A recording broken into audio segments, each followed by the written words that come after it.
تو جناب بات ہو رہی تھی کچھ پیغامات کے حوالے سے.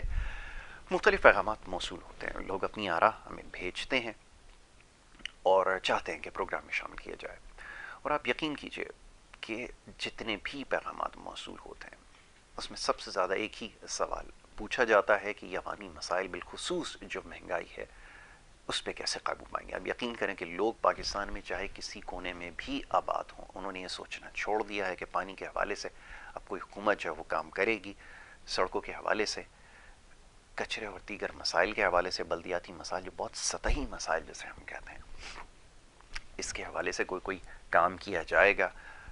بلدیاتی انتخابات بھی کہیں نہ کہیں ہوئے, لیکن پھر بھی عوام کے جو مسائل ہیں, بنیادی مسائل, وہ حل نہیں ہوئے. اس لیے کسی کو کوئی امید نہیں ہے کہ ان سے مسائل کا حل نکالا جا سکتا ہے, کیونکہ نظام ہی بائی ڈیفالٹ ایسا بنایا گیا ہے کہ وہ ڈیلیور نہیں کر سکے گا ایک چیز.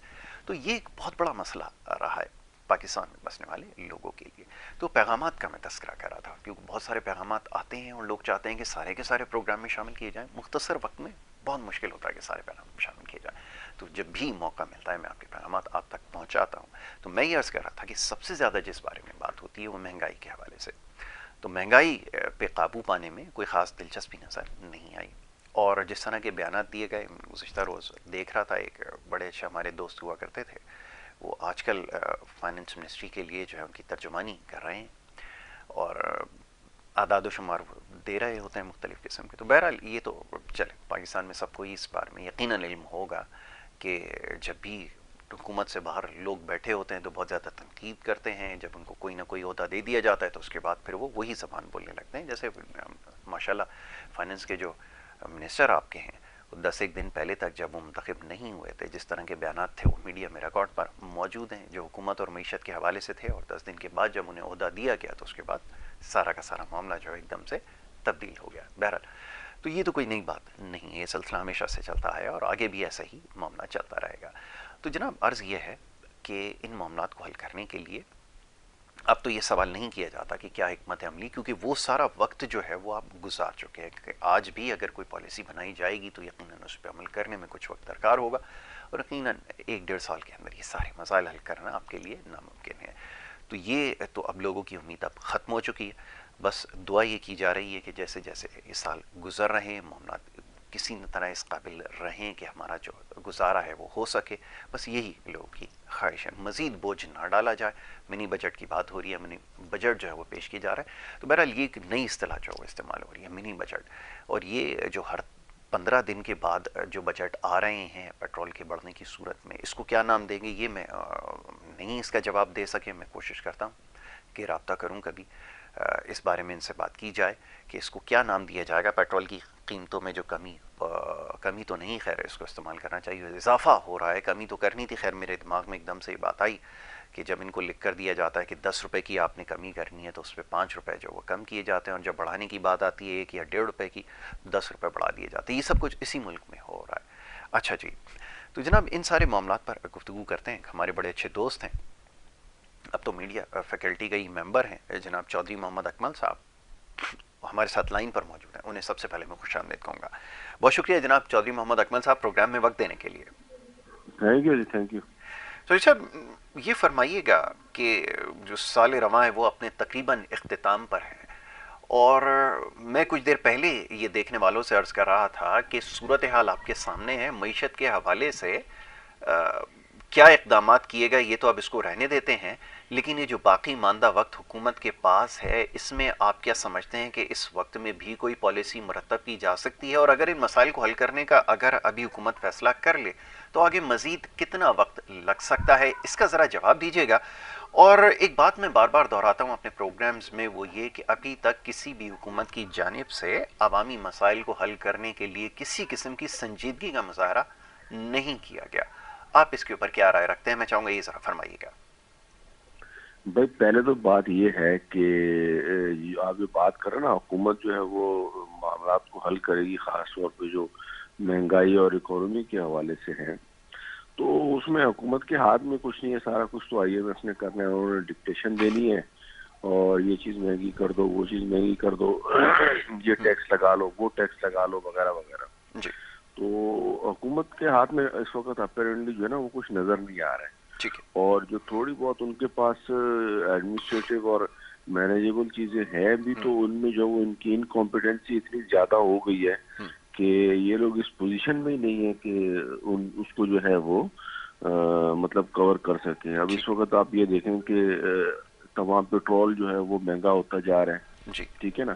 اب وہ انٹرنیشنل مارکیٹ میں $82-85 سے 70 پہ ٹریڈ ہو رہا ہے اس وقت, جبکہ انہوں نے جو ہے نا وہ مطلب سمجھے 20 سے 22% جو ہے نا اس کی پرائسز نیچے آئی ہیں, جی اور انہوں نے جو آگے پاس آن کیا ہے وہ 3 یا 4-5% انہوں نے پرائسز نیچے کی ہیں. اس کے اوپر بھی جو ہے نا یہ لوگ بہت اس کو کریڈٹ لے رہے ہیں کہ جی ہم نے پرائسز نیچے لے آئے, ہم نے یہ کر دیا وہ کر دیا. حالانکہ اپیرنٹلی وہ سیلز ٹیکس بھی انہوں نے بڑھایا ہے, اس کے اوپر لیوی بھی بڑھائی ہے, تاکہ جو ہے وہ پرائسز جتنی کم ہوئی ہیں اتنا جو ہے وہ پاس آن نہ ہو, بلکہ ان کا آئی ایم ایف سے جو ایڈجسٹ کرنا, کمٹمنٹ ہے وہ بالکل جو اپنا پوری ہو. خسارہ ہے اسے پورا کر لیا جائے گا, عام آدمی کو ایسے جی سمجھ میں آئے گا. ٹھیک ہے, تو یہ ٹھیک ہے. چیز ہے.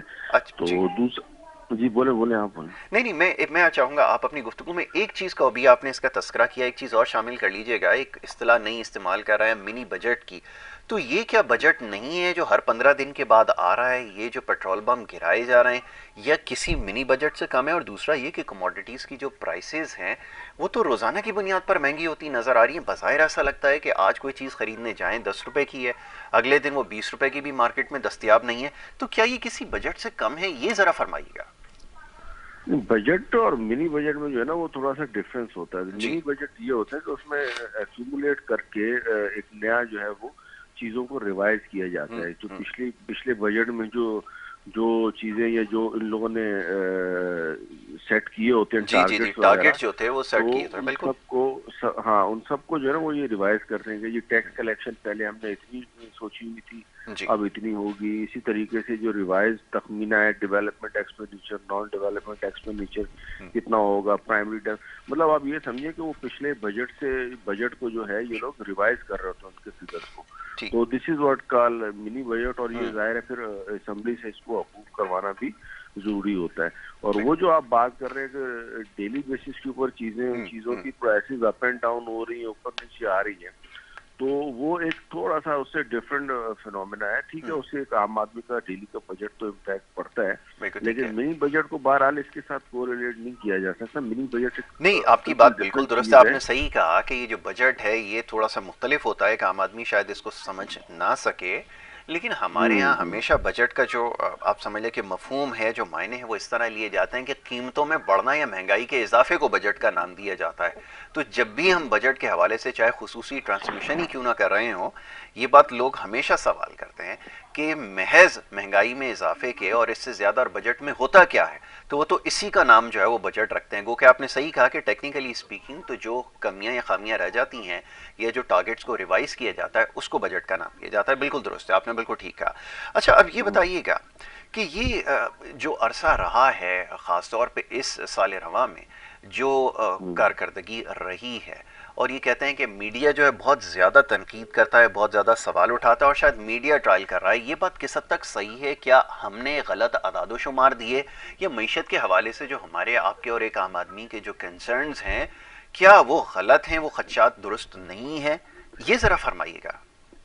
دیکھیں, اس میں ہوتا یہ ہے کہ ایک عام آدمی کی جو معیشت ہے نا وہ ڈفرینٹ ہے, بالکل اور جو ٹیکنیکل ٹرمز میں جو معیشت ہے وہ بالکل ڈفرینٹ ہے. ٹھیک ہے. تو ہمارے یہاں پہ آپ دیکھیں جب بھی ایکسپرٹس وغیرہ یا ایون بات کرتے ہیں نا, تو وہ ٹیکنیکل ٹرمز کو بہت زیادہ یوز جی کرتے جی, ہیں. آپ نے صحیح کہا, بالکل. فار ایگزامپل کہ جی ڈی پی گروتھ کیا ہوگا, current account deficit, tax to G D P ratio جی کیا جی ایسا ہوگا, ہی. اینڈ سو آن. تو اب اس قسم کی جب چیزیں ہوتی ہیں تو یہ ایک عام آدمی کی جو ہے نا وہ سمجھ سے بالا تر ہوتی ہے. عام آدمی کے لیے 3 چیزیں جو ہے نا وہ سب میٹر کرتے ہیں, جو پرائمری جو economic indicators, this is what we call, کہ ایک تو آپ کی مہنگائی, دوسرا جو ہے وہ غربت, اور تیسرا جو ہے وہ بے روزگاری. ان 3 چیزوں کے اوپر جو ہے وہ ساری کی ساری جتنی بھی آپ کی اکنامی کی ٹرمز ہیں وہ ساری کی ساری انہی 3 چیزوں کو کور کر رہی ہوتی ہے انڈائریکٹلی. تو اب ہمارے یہاں اگر ان تینوں چیزوں کا معائنہ اگر آپ کریں ریویو, تو آپ دیکھیں گے کہ مہنگائی جو ہے وہ 11.5% کے اوپر ہے اس وقت. کنزیومر پرائس انڈیکس جس کو ہم کہتے ہیں, کہ مطلب جو اشیاء ضروریہ ہیں عام آدمی کی, تو وہ 11.5% جو وہ پچھلے سال کے مقابلے میں ہے. اچھا اس کے بعد غربت کی اگر آپ بات کریں تو وہ بھی پاورٹی بلو پاورٹی لائن ایک سبسٹینشل جو پبلک ہے وہ بلو پاورٹی لائن چلی گئی ہے. پچھلے دنوں فواد چودھری صاحب نے بیان دیا کہ جی موٹر سائیکلیں جو ہیں وہ بہت خریدی گئی ہیں. اب ظاہر ہے جو بیچارے مہران یا آلٹو والے جو نارمل قسم کے سفید پوش لوگ تھے وہ اپنی گاڑیاں بیچ کے اب موٹر سائیکلیں ہی لیں گے نا. بالکل ایسا ہی. تو اب یہ اس کو ترقی کی طرف دیکھ رہے ہیں, ہم اس کو دوسرے اینگل سے دیکھ رہے ہیں. اور آخر میں جو ہے وہ غربت کی بات ہو گئی ہے اور روزگار بے روزگاری ہے وہ دیکھیں آپ عروج کے اوپر ہے, 4.5 یا 5% کو ٹچ کر رہی ہیں. اور ہمارے یہاں پہ جو بنایا گیا وہ یہ ہے کہ جی فلاں ملک کو دیکھ لیں, جو کسی ایک چیز میں انڈیا سے کمپیریزن کر لیتے ہیں, کسی ایک چیز میں بنگلہ دیش سے کر لیتے ہیں, کسی ایک چیز میں جو ہے وہ امریکہ سے کر لیتے ہیں. تو اب ان کا اور ہمارا کوئی کمپیریزن نہیں ہے بھائی. ہمارا جی ڈی پی 262 بلین تھا لاسٹ, اور بنگلہ دیش جو ہے نا ابھی بھی 330 بلین تھا اس کا لاسٹ ہے. ٹھیک ہے. اچھا اکمل بھائی, ایک چھوٹی سی بریک کے لیے کہا جا رہا ہے, ایک بریک چھوٹی سی لے لیتے ہیں, آپ ہمارے ساتھ ہی رابطے میں رہیں, دوبارہ سے آپ کو جوائن کرتے ہیں. ایک بریک کی طرف ہمیں جانا ہوگا, ایک چھوٹی سی مختصر سی بریک ہے, بریک کے بعد واپس آئیں گے, گفتگو کا سلسلہ جاری رکھیں گے. آپ دیکھتے رہیے گڈ مارننگ کراچی.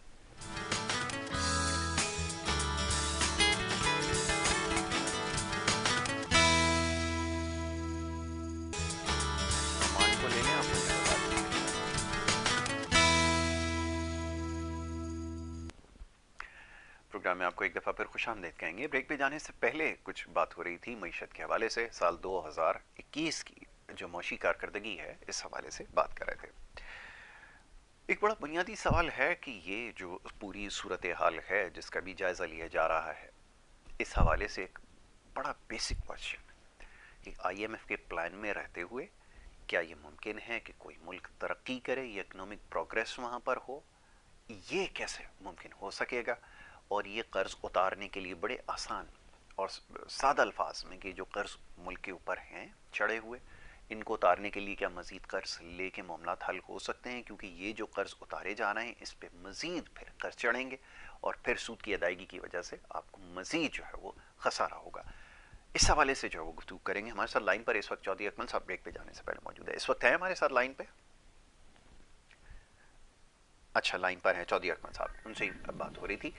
تو چودھری صاحب آواز آپ میری سن سکتے ہیں؟ جی آ رہی. جی فرمائیے گا. اب یہ جو صورتحال ہے جس کا بھی میں نے تذکرہ کیا کہ آئی ایم ایف کے پلان میں رہتے ہوئے معاشی ترقی کیسے ممکن ہے, قرض اتارنے کے لیے مزید قرض لینا, اور نہ صرف یہ بلکہ اب آنے والی جو بھی حکومت ہوگی یا جو بھی سیٹ اپ ہوگا یا نہیں بھی ہوگا, جو بھی معاملہ ہوگا اس کے لیے کتنی مشکل ہوگی معیشت کو سنبھالنا, کیونکہ جس طرح ابھی کارکردگی رہی ہے, جو نقصانات ہوئے ہیں, جو ڈیمیجز ہیں, اس کی بھرپائی بڑی دیر سے جا کر ہوگی. یہ تو آپ اور ہم شاید سمجھتے ہوں, لیکن ایک عام آدمی شاید اس کے بارے میں نہیں سمجھتا. تو یہ معاملہ پھر آگے کیسے چلے گا, یہ ذرا ہمیں سمجھا دیں. دیکھیں آئی ایم ایف کے پاس جانا جو ہے نا وہ کسی بھی حکومت کے لیے یا کسی بھی ملک کے لیے جو ہے نا سب سے لاسٹ آپشن ہوتا ہے, اور کوشش ہر ایک کی یہی ہوتی ہے کہ آئی ایم ایف کے پاس نہ جایا جائے. بیسیکلی آئی ایم ایف جو ہے نا وہ اتنا زیادہ لون دیتا نہیں ہے. اب اگر ہمارے بھی یہاں پہ آپ جو پاکستان کے سینیریو میں بات کریں تو بات یہ ہے کہ ہمارے یہاں پہ بھی 1 بلین کا انہوں نے ابھی قسط دینی ہے جو دینی ہے, جبکہ ہماری ابھی اس وقت ریکوائرمنٹ جو ہے وہ کم سے کم 15 سے 16 بلین ڈالر کی بن رہی ہے جو ہمیں اس وقت ضرورت ہے. تو لیکن ہوتا یہ کہ آئی ایم ایف کے پاس جانے سے آپ کو تھوڑی سی ایک کریڈیبلٹی کنٹری کی اس میں آ جاتی ہے کہ یہ کنٹری جو ہے وہ ڈیفالٹ کی طرف نہیں جائے گا. تو اس کے نتیجے میں ہوتا یہ ہے کہ اے ڈی بی جو ہے وہ یا دوسرے ایشین ڈیولپمنٹ بینک ہیں یا جو دیگر ادارے ہیں وہ پھر جو ہے وہ آپ کو لون کی سہولت دے دیتے ہیں. ٹھیک ہے, تو ان سے پھر آپ کے پاس جیسے آپ سمجھے پیرس کلب ہے یا دیگر جو فائنینشیل ادارے ہیں وہ آپ کو قرضہ دے دیتے ہیں. اب اس کو پاکستان کی صورتحال میں اگر آپ دیکھیں تو پاکستان کا جو اس وقت آؤٹ اسٹینڈنگ لون ہے اس سال میں ان کو 10 سے 12 بلین ڈالر ابھی ریپے کرنے ہیں. اور ظاہر ہے پھر ان کو اپنے پاس ریزروز کو مینٹین بھی کرنا ہے تاکہ جو وہ روپی اور ڈالر کی پیرٹی جو ہے وہ برقرار رہے. اب ان سب چیزوں کو برابر رکھنے کے لیے اور پیرٹی میں رکھنے کے لیے ڈالر ظاہر ہے آئی ایم ایف کی جو ہے وہ جو بھی ان کی ریکوائرمنٹس ہوں گی وہ پوری کرنی ہوں گی، اور آئی ایم ایف کی پہلی کوشش یہی ہوتی ہے کہ جو ہے وہ ملک کسی بھی طریقے سے اس پوزیشن میں آ جائے کہ لون یا اس کی جو انسٹالمنٹ بنتی ہے وہ پے کرے.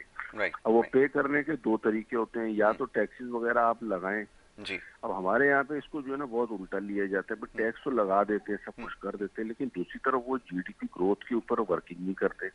اب پچھلے دنوں میری بات ہو رہی تھی ان سے، ترجمان سے وزارت خزانہ کے، تو وہ کہہ رہے تھے کہ یہ قرضہ لینا تو کوئی بری بات نہیں ہے، انڈیا کا ہم سے بھی زیادہ قرضہ ہے، فلاں ملک کا ہم سے بھی زیادہ قرضہ ہے، تو اس کو جی ڈی پی کے جو ہے نا وہ پروپورشن میں دیکھا جاتا ہے کہ debt to G D P ratio کیا ہے.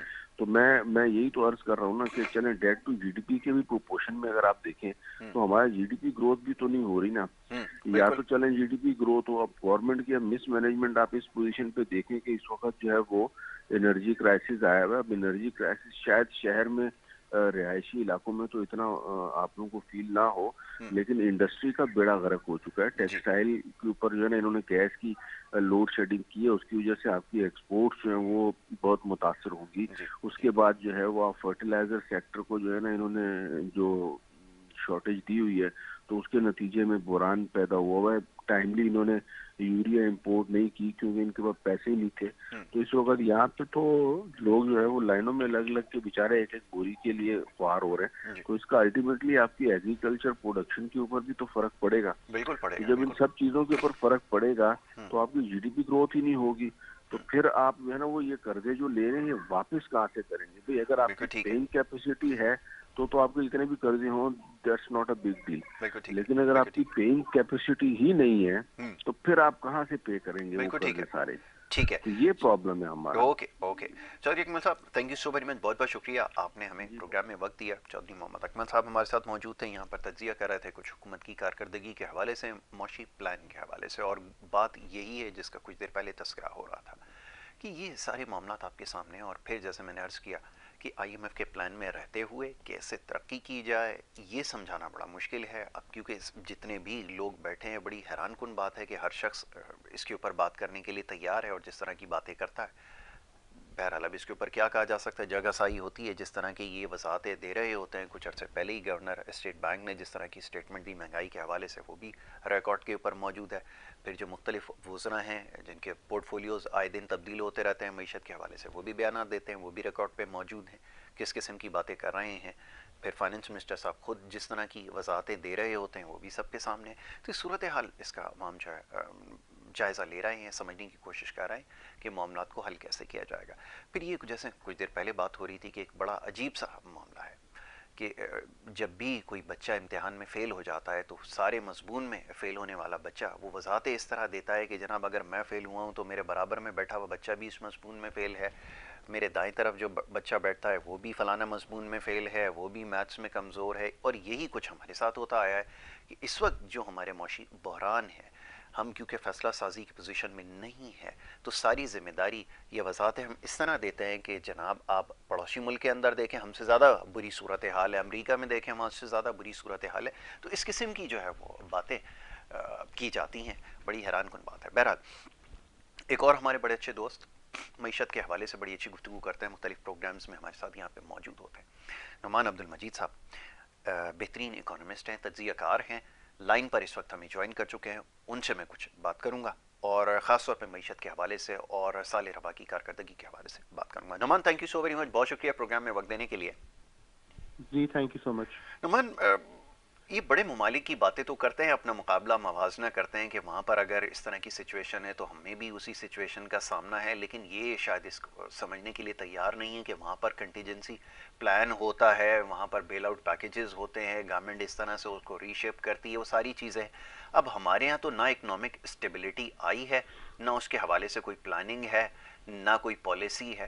ابھی بات ہو رہی تھی کچھ دیر پہلے کہ یہ جو قرض اتارنے کا جو سلسلہ ہے کہ قرض اتارنے کے لیے مزید قرضہ لے لیا جائے، آگے جا کے آپ کو آنے والے وقت میں کیسے آپ سسٹینیبل اکانومی آپ کے پاس آئے گی، کیا پلان ہے؟ ذرا سمجھائیں تو کہ یہ کیسے ممکن ہوگا، ہمارے لیے سمجھنا بڑا مشکل ہو رہا ہے. جی بسم اللہ الرحمن الرحیم. دیکھیں یہ جو کل ایک نیشنل سیکیورٹی پالیسی آئی جی ہے، جی جی اس پہ آپ کو یاد ہوگا ہم نے آپ کے پروگرام میں بھی کافی بار بات کی یس تھی یس اکنامک سیکیورٹی کے حوالے سے. دیکھیں ایک تو ہوتی ہے نا بیسک اکنامک پلاننگ ہوتی ہے، ایک جی ہوتا ہے جی اکنامک سیکیورٹی. کیسے کیا اقدامات لیے جائیں کہ معاشی طور پر آپ ایک خود مختار قوم بن سکیں. جی لیکن بغیر اکنامک سیکیورٹی کی کوئی نیشنل سیکیورٹی نہیں ہو سکتی، اور بالکل ٹھیک بغیر نیشنل سیکیورٹی کی نیشنل سوورینٹی نہیں ہو سکتی. بالکل یعنی ٹھیک معاشی سلامتی کے بغیر قومی سلامتی نہیں ہے، قومی سلامتی کے بغیر قومی خود مختاری ٹرو نہیں ہے. ٹرو اب معاشی سلامتی کا ہمارا یہ حال ہے کہ ہمارا بجٹ جو ہے وہ بھی ہم آئی ایم ایف بناتا ہے. آئی ایم ایف کہتا ہے اب اسٹیٹ بینک کو آٹونومس کر دیں تو وہ ہم آٹونومس کر دیں گے، اور ہمیں آئی ایم ایف کہے گا کہ بھئی آپ فلانا قانون پاس کر دیں. ایف اے ٹی ایف کہہ دے گا. اس کی وجوہات کیا ہیں؟ یہ ساری جو ہم بہت ساری بری خبریں سنتے رہتے ہیں بجائے ان کو ریپیٹ کرنے کے، اس کی وجہ یہ ہے کہ ہم معاشی طور پر اتنے کمزور ہیں، ہمارے فنڈامنٹلز اتنے ویک ہیں. اور فنڈامنٹلز کیوں ویک ہیں؟ ایک چھوٹی سی بات ہے کہ آپ نے over a period of time کئی مرتبہ سنا ہوگا ایکسپورٹ پالیسی. یس یس آپ نے کبھی آج تک امپورٹ سبسٹیٹیوشن پالیسی کے بارے میں سنا ہے کہ یہ جو ہم سال کی 50-60 ارب ڈالر کی جو بھی امپورٹ ہم کرتے ہیں کس طریقے سے اس کو سبسٹیٹیوٹ کیا جائے، اس کو لوکلائز کیا جائے، جی ان چیزوں کو پاکستان میں پیدا کیا، ان چیزوں کو پاکستان میں بنایا جا سکے. آپ کو یاد ہوگا جب ہم اسکول میں کسی زمانے میں پڑھا کرتے تھے کہ ہم ایک زرعی ملک ہے، ہم فلانی چیز پیدا کرتے ہیں، دماغی چیز پیدا کرتے ہیں. جی آج آپ دیکھیں کہ 2021 کے آخر میں ہم نے یہ دیکھا کہ 8 ارب ڈالر کی ہم نے فوڈ امپورٹ کی ہے، جی نمبر 1. جی اچھا 2022 کے پہلے 5 مہینوں میں 5 ارب ڈالر کی آپ نے فوڈ امپورٹ کی. اب ایسا ملک جس کے پاس ڈالر کی اتنی شدید شارٹیج ہو اور اس کے باوجود بھی اس کو فوڈ امپورٹ کرنا پڑ رہا ہے، تو اس کا مطلب تو یہ ہے 23 کروڑ کی آبادی کا یہ ملک جو ہے یہ زرعی طور پر بھی سیکیور نہیں ہے. ہم بالکل زرعی طور پر بھی جو ہم فوڈ سیکیورٹی کی یا فوڈ باسکٹ کی باتیں کرتے ہیں یہ سب بیکار باتیں ہیں ہماری، ٹھیک ہے نا. اب آپ دیکھیں کہ ہم لوگ جو ہم تھوڑا بہت فوڈ ایکسپورٹ بھی کرتے ہیں، رائس وغیرہ، آن ون ہینڈ ہم کچھ چیزیں ایکسپورٹ کر دیتے ہیں، آن دی ادر ہینڈ ہمارے ملک کے اندر جو ہے وہ 40-50% لوگ جو ہیں وہ میل نیوٹریشن کا، غذائی قلت کا شکار ہیں. جی یہ کام کیسے چلے گا؟ اس کا بالکل مطلب یہ کہ اگر تھوڑی سی ملک میں گروتھ آئے گی تو جو کھانا پینا ہم میں تھوڑا بہت سرپلس ہے یہ ہم کھا پی کے فارغ کر دیں گے. آپ کا نیکسٹ ڈور نیبر افغانستان ہے، افغانستان کی فوڈ ریکوائرمنٹ بھی سچ بات تو یہ نا کہ یہیں سے پوری ہونی ہے، اور وہ ایکسپورٹ ہوتی ہیں، اسمگل ہوتی ہیں، ایڈ کے تھرو جاتی ہیں، وہ ایک الگ بات ہے. بالکل ٹھیک لیکن ہے افغانستان کی فوڈ باسکٹ پاکستانی ہے. تو بھائی آپ کے پاس جو ہے کیا، اگر ہم پاکستان کی افغانستان کی آبادی ملا لیں تو تقریباً 275 ملین کی آبادی بن جاتی ہے، جی تقریباً 27-28 کروڑ کی آبادی بن جاتی ہے. تو کیا آپ کے پاس اتنا فوڈ موجود ہے، یا آپ نے کوئی ایسی پلاننگ کی ہے کہ اگلے 10 یا 20 سالوں میں آپ نے کتنا فوڈ پروڈیوس کرنا ہے؟ آپ چھوٹی سی مثال نے ابھی آپ نے جو سوالات کی نا کہ ہماری پلاننگ کی، ہم نے جو گندم کا جو بیج آج استعمال ہو رہا ہے، اگر میں غلط نہیں ہوں تو یہ 1960 میں جو بیج ڈیولپ ہوا تھا نا وہ ہے. اب ایک بیج جو ہوتا ہے وہ اس کا ویدر سے بھی بڑا تعلق ہوتا ہے. اب دیکھیں زمین کی فنڈامنٹل، زمین کی فرٹیلٹی میں بھی تبدیلی آ گئی، ٹیکنیک میں تبدیلی آ گئی، ویدر بھی بہت تبدیل ہو گیا اوور پیریڈ آف ٹائم. ہم اگر ایک گندم کا بیج اگر نہیں بنا سکتے، پیدا کر سکتے، اگر ہمارے جانوروں کی جو دودھ دینے کی صلاحیت ہے وہ اگر ہمارے پڑوسی ممالک سے عادی ہے، اور اگر جو ہے ہماری جو بیسک ہماری جو فوڈ آئٹمز ہے وہ ہم کو کبھی ہم ایکسپورٹ کر کبھی ہم ان کو امپورٹ کر لیں گے، تو پھر یہ ملک کیسے چلے گا؟ بالکل ٹھیک دیکھیے اس کا طریقہ کار یہ ہونا چاہیے. ہم ایک ہم پلاننگ کریں کہ پلاننگ مائل اسٹون بیسڈ ہو. بالکل کل ٹھیک محیط یوسف نے ایک اچھی بات کہی، ہمارے جو نیشنل سیکورٹی ایڈوائزر، انہوں نے کہا کہ پالیسی تو ہم نے بنا دی ہے لیکن یہ پالیسی اسی وقت اچھی ہوگی کہ جب اس سے عمل کیا جائے گا. Beauty lies in the implementation of the policy. اب دیکھیے پہلی بار پاکستان میں پالیسی بنی، اللہ کرے اس پالیسی کی بنیاد پہ کوئی ایسی ہم حکمت عملی بنائے کہ جس کو بعد میں امپلیمنٹ کر کے کم سے کم ہم ہماری جو لیٹر ایج میں یا ہماری اگلی جنریشنز کو جو ہے نا یہ عالمی سطح پہ ذلت نہ اختیار کرنی پڑے. بالکل ٹھیک ہے بالکل ٹھیک ہے. Noman thank you so very much, بہت شکریہ، اور آپ کو انشاءاللہ بہت جلد اسٹوڈیو میں زحمت دیں گے اور یہاں پر پھر آپ سے مزید جو ہے وہ اس بارے میں گفتگو ہوگی. بڑا اچھا تجزیہ نعمان نے ابھی کیا ہے خاص طور پہ فوڈ سیکیورٹی کے حوالے سے، اور یہ سارے معاملات اس کو بھی دیکھنا ضروری ہے جس کا بھی تذکرہ ہوا ہے کہ جس طرح سے آنے والے وقت میں شارٹیجز ہوں گی اس کے لیے کیا پلاننگ جو وہ کی گئی ہے. تھیبو صاحب کو ذرا لگائیں اور ان سے بھی ذرا کچھ بات کرتے ہیں. اوکے تو بات ہوگی تھوڑی سی کہ جیسا بھی معیشت کے حوالے سے بات ہو رہی ہے، دیگر معاملات میں اور خاص طور پہ سیاسی معاملات کے حوالے سے بات کریں گے کہ سال رواں کے اندر کیا کچھ اچیو کر سکے ہیں، کیونکہ یہ تو معاملات تبھی بہتر ہوں گے جب آپ کے پاس بہترین ٹیم موجود ہوگی جو معاملات کو سمجھتی ہوگی. معیشت کے حوالے سے دیگر معاملات کے حوالے سے کہیں پہ بھی کوئی خاطر خواہ کارکردگی نظر نہیں آئی ہے. ریلوے کے محکمے کے حوالے سے میں دیکھ رہا تھا، بڑا افسوس کے ساتھ کہنا یہ پڑتا ہے کہ اس سال میں 90 سے زیادہ ٹرین کے حادثات ہوئے اور نتیجہ یہ نکلا کہ اس سے پہلے جب ماضی میں کبھی حادثات اکا دکا ہوا کرتے تھے تو یہ کہا جاتا تھا کہ فوراً متعلقہ وزیر کو یا پھر وزیر اعظم کو جو ہے وہ مستعفی ہونے کی ضرورت ہے. بہرحال اس کے اوپر گفتگو کرتے ہیں. حسین تھیبو صاحب ہمارے بڑے اچھے دوست ہیں, پروگرام اینکر بھی ہیں, تجزیہ بھی کرتے ہیں, خوبصورت تبصرہ بھی کرتے ہیں, مختلف ٹی وی پروگرامز میں آپ انہیں دیکھتے ہیں. پاکستان سے باہر بھی جو پروگرامز ہوتے ہیں اس میں پاکستان کی جو ترجمانی بھی کرتے ہیں, اور میرے ساتھ اس وقت لائن پہ موجود ہے. بلا تاخیر وقت کم ہے, ان سے بہت ساری باتیں کرنے ہیں. حسین تھیبو کو میں خوش آمدید کہوں گا. تھیبو صاحب, thank you so very much for being with us. Sir آپ کا بہت شکریہ, اور ہم یہ بھی چاہتے ہیں کہ ہم آپ کی طرح خوبصورت بھی ہو جائیں, اور خوبصورت بھی ایک آرٹ ہے. پہلے سے بہت ماشاء اللہ آپ جاذب نظر ہیں, خوبصورت شخصیت کے مالک ہے. میں نے کتاب میں پڑھا کہ جو انسان سب سے پہلے جس میں خود رہتا ہے وہ پرفیکٹ نہیں رکھتا, تو پھر اس کے بعد وہ باقی چیزیں کیا پرفیکٹ رکھتے ہیں. خود جس میں ہم رہتے ہیں وہ ہماری باڈی ہوتی ہے. Very well said, really appreciate you, اور ہم آپ کو جو ہے وہ فالو کر رہے ہوتے ہیں سر. محبت سر آپ کی. اچھا تھیبو صاحب, یہ ذرا فرمائیے گا, ابھی کچھ دیر پہلے گفتگو ہو رہی تھی کہ مختلف معاملات کے حوالے سے, خاص طور پہ معیشت کے حوالے سے, آپ کیونکہ بڑی گہری نگاہ رکھتے ہیں تمام معاملات پر اور اپنے پروگرامز میں بڑے ہاٹ ایشوز کو جو ہے وہ اٹھاتے بھی ہیں. میں یہ چاہوں گا ذرا پولیٹیکل فرنٹ سے جو خبریں آئی ہیں اس سال میں اب تک کی, کیا کچھ اچیو کر سکے ہیں, یہ ذرا بتائیے گا. کیا آپ کو کوئی بہترین ٹیم نظر آئی, یا کچھ ایسے لوگ نظر آئے کہ جو بعد میں منتخب ہو کر واپس ایوانوں تک آ سکتے ہیں اس موجودہ سیٹ اپ میں, یا پھر یہ بھی ذرا بتائیے گا کہ سیاسی استحکام کے حوالے سے جو کچھ اب تک ہوتا رہا ہے, حکومت نے کیا کچھ اچیو کیا. ایک گورنمنٹ ہوتی ہے, چلیں اگر معاشی اعتبار سے اگر فیل ہو بھی جائے تو پولیٹیکل فرنٹ سے اس کے پاس کچھ ہوتا ہے اچیو کرنے کے لیے. یہاں پر کیا نظر آیا تھیبو صاحب, میں چاہوں گا اس کا ذرا خلاصہ کیجیے. سر میں آپ کو گزارش کروں گا دو چیزیں. جی, ایک تو انٹرنیشنلی دیکھا جائے, اگر انٹرنیشنلی ہم دیکھا جائے تو اس وقت دنیا میں آپ کے لاکھ اختلاف صحیح دو پاورفل بندے ہیں. ایک ہے رجب طیب اردوغان, یس یس, دوسرا ہے عمران خان. جی, میں آپ کو بتاؤں, عمران خان ابھی اس وقت پرائم منسٹر آف پاکستان ہے. اگر یہ نہیں بھی ہوتا تھا تو یہ ٹاؤن اسٹریٹ پہ جا کے کوئن سے بھی ملتا تھا.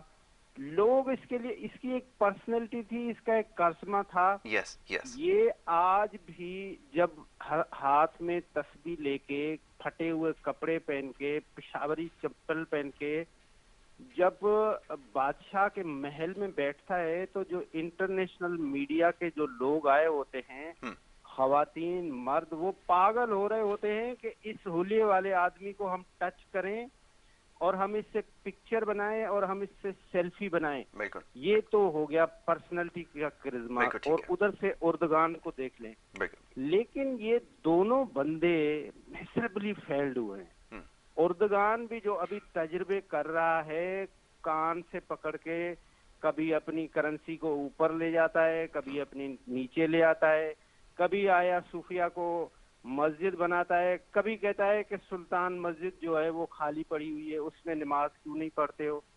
میں سمجھتا ہوں جو انٹرنیشنل مافیا ہے وہ کبھی بھی نہیں چاہتا کہ کوئی بہت بڑا لیڈر لائک تو وہ فرنٹ پہ آئے اور ہمیں لیڈ کرے, جو ہم اکانومیکل ہب ہیں, ہم پاور ہیں. آپ مجھے بتا دیں کون ہے جس نے یو اے ای کو بنایا؟ کوئی نہیں ہے. یہ مسلم ملک تھے. یہ بھٹو صاحب نے ایک کانفرنس کرائی, اس کے بعد انہوں نے دنیا کو آفر دی کہ آپ آئیں اور آپ آ کے دبئی میں چودھری بنیں, اپنے اپنے پیسے لگائیں اور اپنی اپنی بزنس کریں, اور رول کو فالو آپ کریں, آپ بنائیں, آپ بتائیں کہ کس طرح سے قانون بنانا ہے. تو اس کا مطلب یہ ہے کہ انہوں نے اپنے آپ کو چودھری نہیں بنایا. اچھا, خان صاحب کا مسئلہ یہ ہے کہ وہ کہتا ہے کہ ایبسلیوٹلی ناٹ. وہ کہتے ہیں جناب ایبسلیوٹلی ناٹ آپ نہیں کہہ سکتے. آپ انڈیویجولی عمران خان تو تھے, لیکن جب ریاست اسٹیٹ ٹو اسٹیٹ آپ بات کریں گے نا تو پھر آپ کے ریزرو سے بات ہوگی. تو آپ کا اکانومیکلی سسٹم. دوسری بات یہ ہے کہ ٹیم کی پرفارمنس آپ دیکھیں, جو فرنٹ پیج کے مینیجرز ہیں ان کی آپ اس وقت پرفارمنس دیکھیں, وہ آپس میں لڑ رہے ہوتے ہیں کہ میرا فون گیس میرے گھر پہ نہیں آ رہی تو میرا منسٹر فون نہیں اٹھا رہا. ایسا ہی ہے. اب آپ دیکھیں اس وقت پشاور میں کیا ہوا. پشاور میں یہ ہوا کہ لیڈرشپ آپس میں کہہ رہی ہے کہ پیسے لیے گئے, اور جو لیڈر ہے وہ کہہ رہے نہیں, صحیح لوگوں کو جو ہے وہ ٹکٹ نہیں دی گئی. تو ٹوٹل کا ٹوٹل مس اپ لگ رہا ہے. اچھا, ابھی جو منی بجٹ آ رہی ہے, منی بجٹ کو وہ کہہ رہے ہیں کہ نہیں یہ ہم ریفارم بجٹ لا رہے ہیں. بھائی ریفارم بجٹ کیا ہوتا ہے؟ آپ نے جو 5,800 ٹارگیٹ رکھا، آپ نے ٹارگیٹ سے بھی اوپر اچیو کیا ہے. جی آپ کو آئی ایم ایف نے ڈائریکشن دیے ہیں، ڈائریکٹیوز دیے ہیں کہ اگر آپ یہ جو نہیں بڑھاتے 350 بلین، تو ہم آپ کے ساتھ 12 تاریخ کو جو ہمارا ریویو ہے آپ کے ساتھ، جی جی اور وہ ہم آپ سے کریں گے نہیں. اور ہم آپ کو پیسے کتنے دے رہے؟ Total 6 billion. بالکل کچھ بھی نہیں. کچھ بھی نہیں. اگر خان صاحب کا اتنا بڑا کرزما ہے، اتنا بڑا جادو والی پرسنالٹی ہے، تو 6 بلین تو میں کہتا ہوں ایک پاکستان کا بزنس مین دے دے گا. بالکل آپ نے صحیح کہا. مطلب پھر کہاں ہے وہ جو ہم سوچتے تھے کہ خان صاحب آیا اور چھا جائے گا اور نیا پاکستان، کو کہاں نظر آ رہا ہے؟ بالکل بالکل آپ نے ٹھیک کہا. تھیبو صاحب ایک اور بڑا چپتا ہوا سوال ہے. بار بار حکومت اس طرف نشاندہی کرتی ہے کہ میڈیا ٹرائل کیا جاتا ہے، سخت سوالات کیے جاتے ہیں، لیکن یہ فرمائیے گا کہ میں ہمیشہ ایک بات اپنے پروگرامز میں دہراتا ہوں کہ کبھی بھی چاہے کوئی بھی حکومت رہی ہو، اس دفعہ یہ چیز زیادہ دیکھنے میں آئی ہے کہ سنجیدگی کا مظاہرہ نہیں کیا جاتا، خاص طور پر جس طرح کے بیانات دیے جاتے ہیں. ہر شخص معیشت کے اوپر بات کرنے کے لیے تیار ہے، ہر شخص بیان داغنے کے لیے تیار ہے. یہ رویہ کب تک چلے گا؟ اور بتائیے کہ اگر اس طرح رویہ ہوگا تو کیا ملکی مسائل حل ہو سکیں گے؟ یہ ایک عام آدمی کا سوال ہے.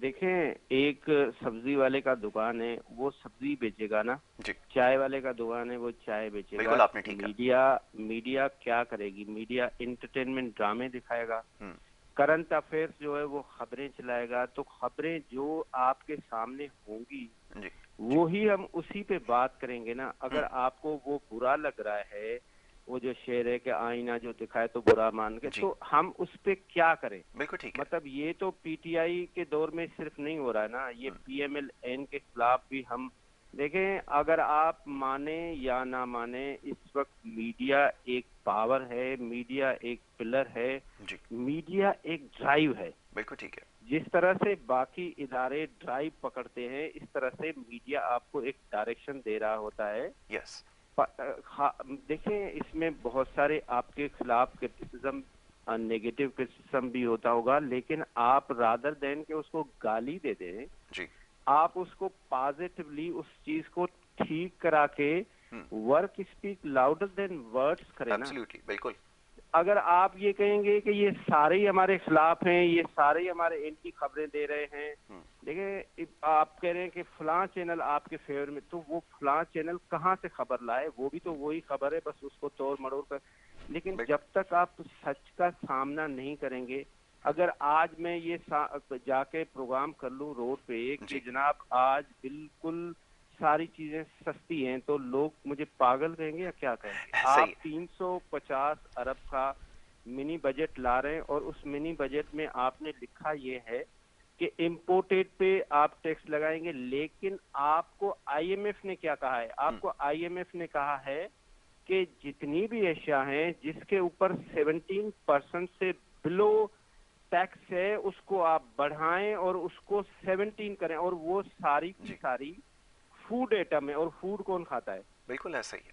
بالکل غریب آدمی کھاتا ہے. تو دیکھیں وہ ساری چیزیں، اب میں کیا کہوں کہ جو اب کراچی کی انڈسٹری ہے اس کو بالکل وافر مقدار میں گیس مل رہی ہے، اور وہ اپنی پروڈکشن دڑا دڑ کر رہے ہیں، اور وہ اس وقت بنگلہ دیش کو بیٹ کرنے جا رہے ہیں، جس کا $50 بلین کا ایکسپورٹ ہے. تو کیا لوگ پاگل کہیں گے مجھے یا کیا کہیں گے؟ تو بھائی سچ تو آپ کو بتانا پڑے گا نا، آپ کو برداشت کرنا پڑے گا کہ آپ جو کہتے تھے کہ فلانا رینٹل ہے اور فلانے نے ایل پی جی یوں خریدی اور قطر کا معاہدہ، تو بھائی انہوں نے گیس تو دی، آپ تو وہ دے ہی نہیں رہے. یہ تو کوئی طریقہ نہیں ہے نا. بالکل ٹھیک ہے. بالکل ٹھیک ہے. اگر آپ کہتے ہیں کہ ہم کرپشن نہیں کر رہے ہیں، تو آپ کی کرپشن انڈیکس کیسے بڑھ رہی ہے؟ وہ ہم تو نہیں بڑھا رہے نا. بالکل ٹھیک ہے. تیبو صاحب یہ کرپشن کے حوالے سے آپ سے تفصیلاً گفتگو کرنی ہے، لیکن یہاں پہ کیونکہ میرا سیگمنٹ کا جو ہے وہ اختتام ہو گیا ہے، آپ جلدی سے کراچی تشریف لے آئیے، پھر آپ کو اسٹوڈیو میں زحمت ہم نے دینی ہے، پھر آپ کے ساتھ بیٹھ کے جو ہے وہ تفصیلاً اس کے اوپر گفتگو کرتے ہیں. فی الوقت آپ نے پروگرام میں ہمیں اپنا قیمتی وقت دیا، اس کے لیے بڑا شکر گزار ہوں. بہت شکریہ. Thank you sir. Thank you. یہ جی حسین تھیبو صاحب تھے، ہمارے بڑے اچھے دوست، بڑے بہترین تجزیہ کر رہے تھے، اور انہوں نے بھی انہی سوالوں کی نشاندہی کی جو ایک عام آدمی پوچھ رہا ہے. اب دیکھنا یہ ہے کہ یہ وقت تو بڑی تیزی سے گزر گیا، جیسا ہم ہمیشہ کہتے ہیں کہ یہ 5 سال کے لیے حکومتیں آتی ہیں.